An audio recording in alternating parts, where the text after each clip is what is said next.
Jonathan Kidder. Jonathan and I run back many years to his college days, and he's done John came on in Orange County, and we thought, well, we'll just bring him in Orange County. But he was such a popular part of the program. He's been in Dallas and now Seattle. He's a performer of many skills. You'll hear him sing, you'll hear him do some stand-up work, and you'll see maybe even some puppets. He's a master puppeteer. Just came off a national tour of Peter Pan 360. And just thrilled to have you with us. That's my cue. Good morning, ladies and gentlemen. How are you doing? Let's take a nice deep breath. Breathe in that Seattle air. It is rather fresh, I must say. The air here in Seattle is rather fresh. So, I would just like to say I'm a little bit disappointed in you, Mr. Davenport, because you promised me. I said, Dick, look, I'll come and speak in Christian Science churches and everything, but here's the deal. I want the doors to open magically for me. And I can walk through, and I want to go up to the podium, and I want to say, I shall read from the Bible. I don't even get to say shall here. So, but you did promise me a room with a pew, and for that I'm very good. All right. So, Philip, would you mind sitting someplace else? Get out of here. Get out of here. I'm out. Thank you. So, we're going to be talking about thriving this weekend, right? Today. Yes, at this point. You're going to be talking about thrive blockers, things that kind of get in the way of living a rich and satisfying life. One of the, when you start talking about something like that, living a rich and satisfying life, it's also helpful to talk about, well, what would keep you from living that way? And that can often be an access to having that open up in your life. So I'm going to share something with you that's personal to me. It's part of my own journey in living a more rich and satisfying life, that it might give you something to take home. All right. So, needless to say, we're going to be getting a little bit vulnerable. I mean, I am going to be getting a little bit vulnerable with you in sharing. Is that okay? No. You know what? You're right. I shouldn't have even brought it up. I'm sorry. I'm not comfortable with it. You know what? I'm just gonna. This will make it so much easier for me. Okay.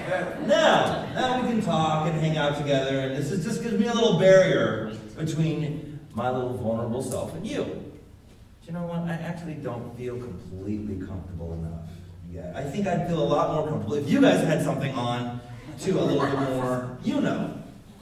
So, don't worry, I came prepared. This is my third time doing this, guys. Really, I came prepared.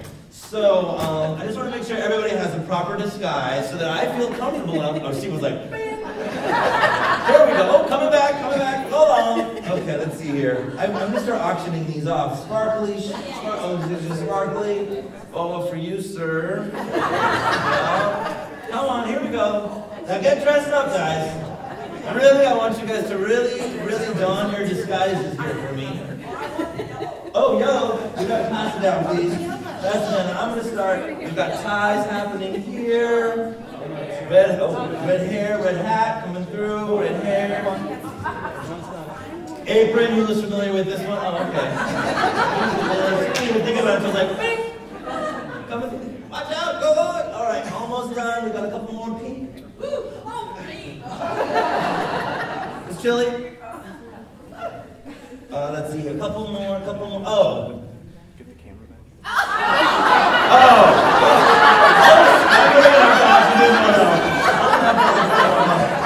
But even slightly more popular.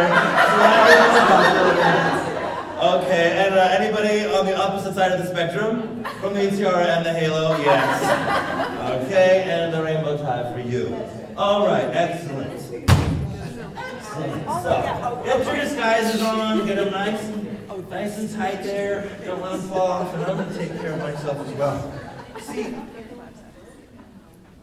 if I feel a little bit socially uncomfortable, I have a few go-to disguises, right? The first one I usually put on if I feel like I just need a little bit more in with people is this guy. Oh yeah. Hey, what's up? What's going on? I'm going out to Seattle this weekend and speaking at I'm going to be part of it's a Bible conference. It's all right to do that one. Okay, so this doesn't always work. You get it. The minute you say Bible conference or puppeteer, especially both of those in the same sentence. Cool guy? Anybody else got the cool that they rock, whatever that is? Yes, you know what I'm talking about. But sometimes it gets shot full of holes. So, anybody want to bother? I'm not using it. Here you go, sir. All right. Now, it's okay though, because, you know, cool guy isn't always needed or appreciated or wanted anyways, especially a place like this when everybody's talking about such intellectual matters as biblical accuracy and whatnot. You see Madeline over there. I want to make sure I really get along well. Don't want to be embarrassed for... have I read the lesson this week? Okay, let's see. Hello, welcome. What are we discussing? Ephesians, Ecclesiastes? No, yes, Old Testament. No, all right, it's not working. It's gonna see if I misquote a passage or mispronounce. My Hebrew's a little bit off. Okay, that's not gonna work. This guy's fun for about a minute, and then they see right through this one. Stay warm. Okay, but not to fear, because I've got my artsy-fartsy costume! Artsy-fartsy guy is really great because if people already don't understand you, it just puts you a little bit further on towards the edge, and then you get the great pleasure of just being weird, you know? And some people love a weird guy. They love a weird, funky, who loves a weird, funky coon? Okay! So I get to be this guy. And I'm actually, like, this is the real stuff. I mean, we're being fun and silly, but these are the places I go, the disguises I put on in different ways. Okay, so there's this guy. Hey! Hi, my name is Jonathan. It's so good to be here. Yeah, I'm a puppeteer. I know, it's kind of crazy, whatever. But, and then if I'm talking about my spirituality, I'm usually going to try and kookify it a little bit, right? Like, if I'm the cool guy and I'm talking about my spirituality, I'm going to try and make it sound really cool and interesting. Or if I'm the intellectual and I'm going to talk about my spirituality from a kind of head-centered place. But when I'm this guy, it's like, oh, I'm part of this really crazy, offbeat, metaphysical thing. Okay, really? The only catch is it's just not a lot of authenticity happening, and you can see there's a lot of energy expended in this.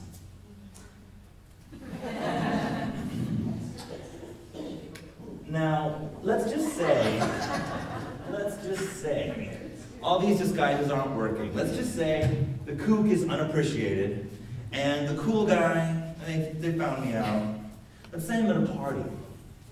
Let's say it's the people, thank you, let's say maybe it's the people that I don't know so well. This guy is always appreciated. I will always be loved.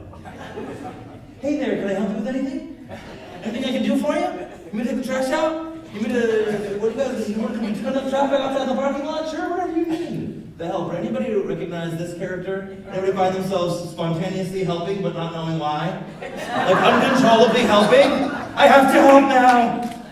You might find sometimes it can come from a place of inauthenticity. Now, these are all aspects of who I am, and maybe some of you resonate with different characters that I've kind of presented today. Maybe you have some of your own, thank you. It's getting a little bit cumbersome. Maybe you have some of your own, caricatures that you put on that I didn't talk about today, but I do want you to think about this. All of these disguises and costumes that you guys have on, right? You're going to be getting a bill. You're going to be getting a bill from me, okay? Because they come with a price. They do give a little bit of social lubrication, if you will. Sometimes it does make it easier to get along in a crowd when you can kind of do something that you know and are familiar with and be somebody a little bit less authentic than you really are, right? A little less vulnerable. I get it. But here is the price you pay for these disguises. People don't get to know you.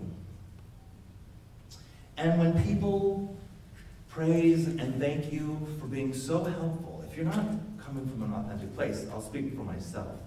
See, it's so easy. That the desire to not really be vulnerable, I want to make it about you. Now I'm talking about me, okay? So if I have my helper disguise on and I'm not coming from an authentic place, I'm just trying to fit in, just trying to be loved, people think that mask and that costume, but I know that they're not really thinking me. Or if people are praising the artist or the scholar, it's not really me that they're talking about. Anybody identify? Anybody identify? Yeah. So, the trick is, underneath that vulnerability is often this experience of feeling like there's something a little bit off. I don't know if you have ever felt like that, but when you start to get authentic and get vulnerable and get real, things come up that you might be embarrassed about. And I get it. I mean, that's part of being human. And what I love about the Bible, what I love about these stories and recounts of the people that we find walking through those pages, is they all had a lot of this going on. Oh, man. And it's that aspect of their character often that is so transformative when we read and study them and how they grow and work through things. So I just invite you also to consider sometimes sharing that aspect of yourself in your spiritual community or in a community of love can provide transformation, making your life a living Bible. And here's the thing. Underneath that stuff is the truth of who we really are, which is always 100% pure, juicy, real, fresh, authentic, unadulterated, whole love. But if you're not willing to take off all these masks and disguises, it's often easy to really live this way and really be present in that. Last night we were talking about being accepted as how we are and as we are not. Just being listened to, just being gotten. It's okay to actually just listen to this. Because the act of doing that makes this available. One more thing about masks and all this. I have a little wooden mask here, but I'm going to talk about Greek masks. This is not a Greek mask, but it's a visual, okay? I like props. Give me a break. So, So, the word personality comes from the Greek persona, which is actually a word for mask. And the Greek masks were a little bit different than this one because there was a big hole, an opening cut in that mask, and it was made of thick clay, and the way that the mask was sculpted, it had a slightly, it was kind of like a bullhorn, and it helped the actor speak through it to be understood more in a big arena. Now, the thing about those masks is, that's what you're speaking through. Now, these costumes and masks become something that we end up speaking through. And isn't the idea to just be complete without that barrier between the folks in our community? So I invite you to consider that. Let us sing. Thank you.